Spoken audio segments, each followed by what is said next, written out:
Hey, what's up, Loyal, and welcome back to the Cover 3. I'm your host, Rob Fredrickson, and joining me is the brilliant analyst, Mike Valenti, and now famous Sean Kilkenny. And guys, if you don't know what we do in the Cover 3, we go over 3 topics in sports, and we're going to talk about what we'd like to talk about. And we had a real exciting weekend, so let's get right into topic number 1 right now, guys, and that's the NFL Conference Championships. And these games were exciting.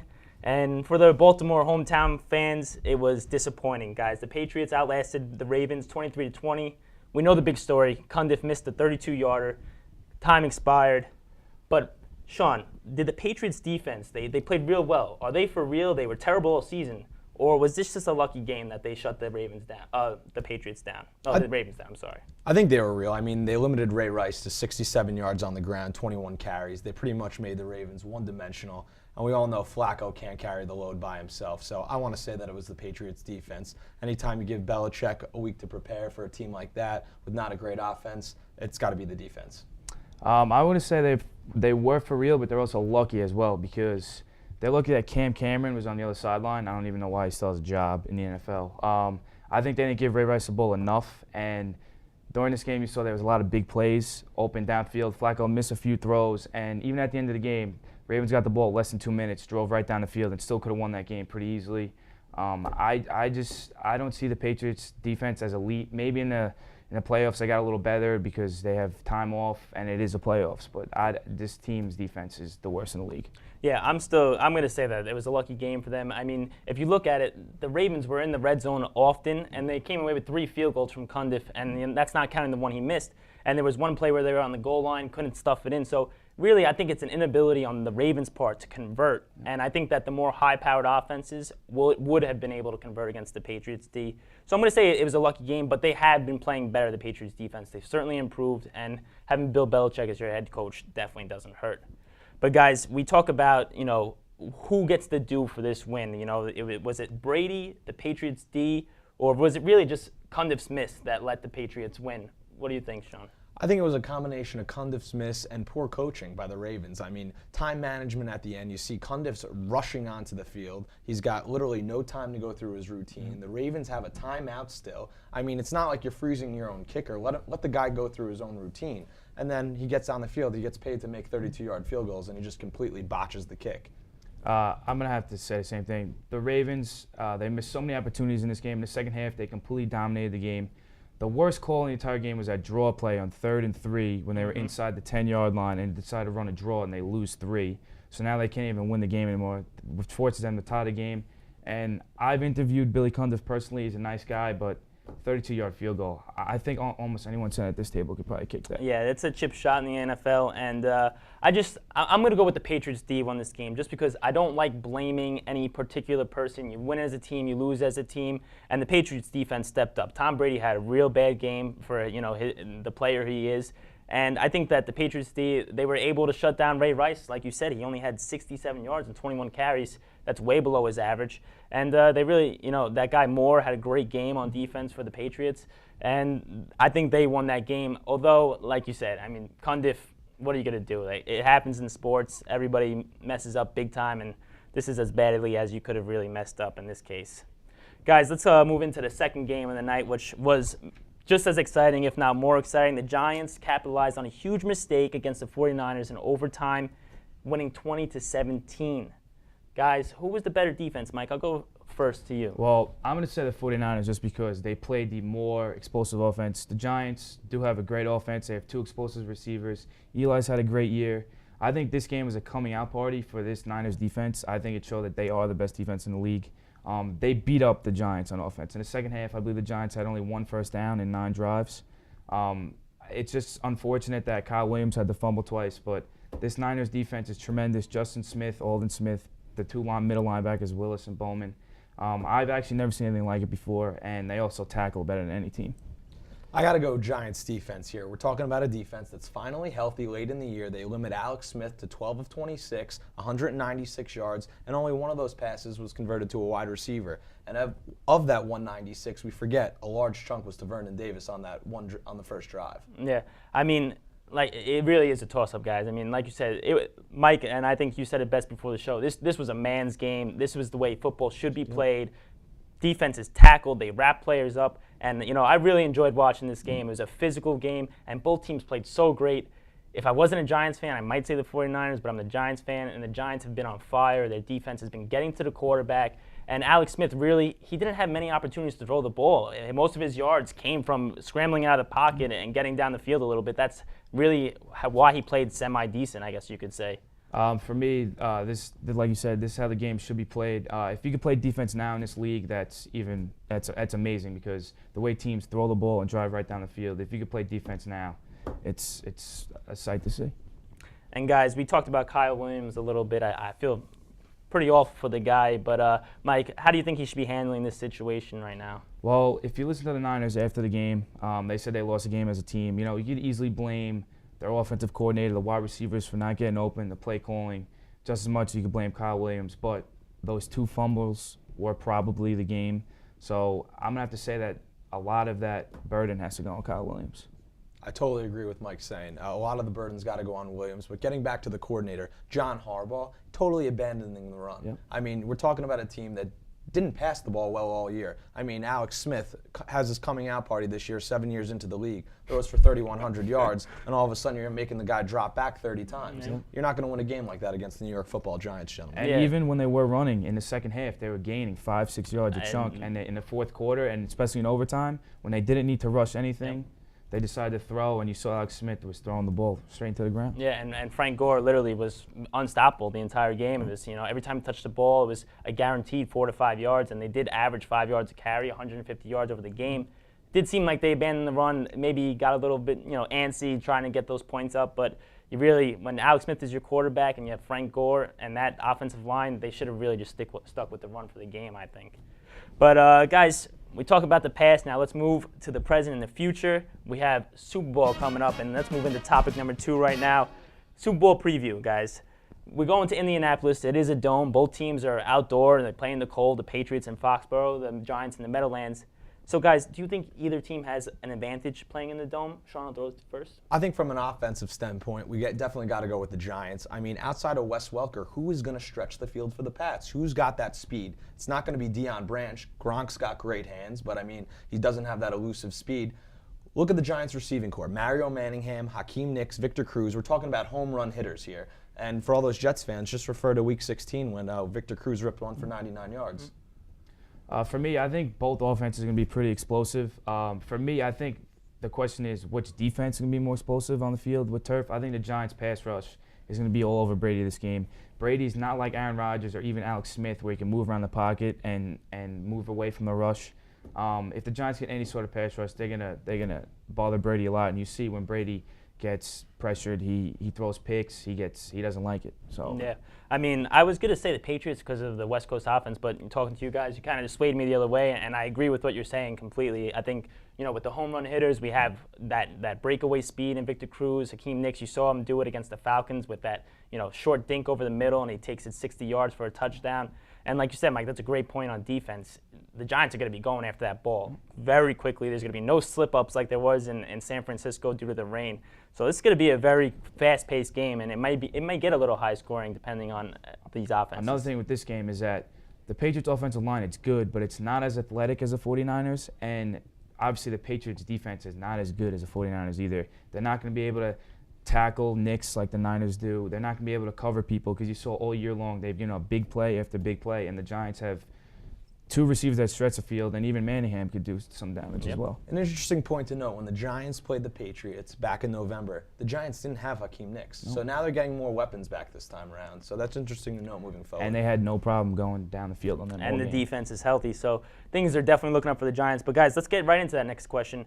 What is the key for the Giants to win this game, Sean? I think it goes back to what Valenti said. Defense wins championships, and it's going to come down to who can get more stops. We know both offensives can score, but that revitalized Giants defense, if they can step it up and get to Brady, that's going to be the key for the Giants. I think the Giants are an underdog in this game, I believe, by 4 points. I don't see how the Giants lose this game. I think this is their most favorable matchup out of any team they played so far in the playoffs.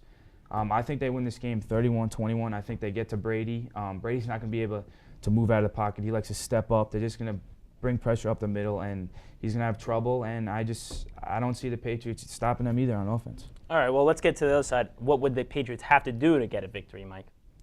I think they're going to, number one, stop the Giants' pass rush, whether it's chipping the ends, put in extra packages where you have play double tight end. But they're going to have to also, as well, make the Giants one-dimensional, but they're also going to have to stop the short passes, slants, and they're going to have to double cover Nix and Cruz, which the 49ers did, but the Patriots don't have that personnel.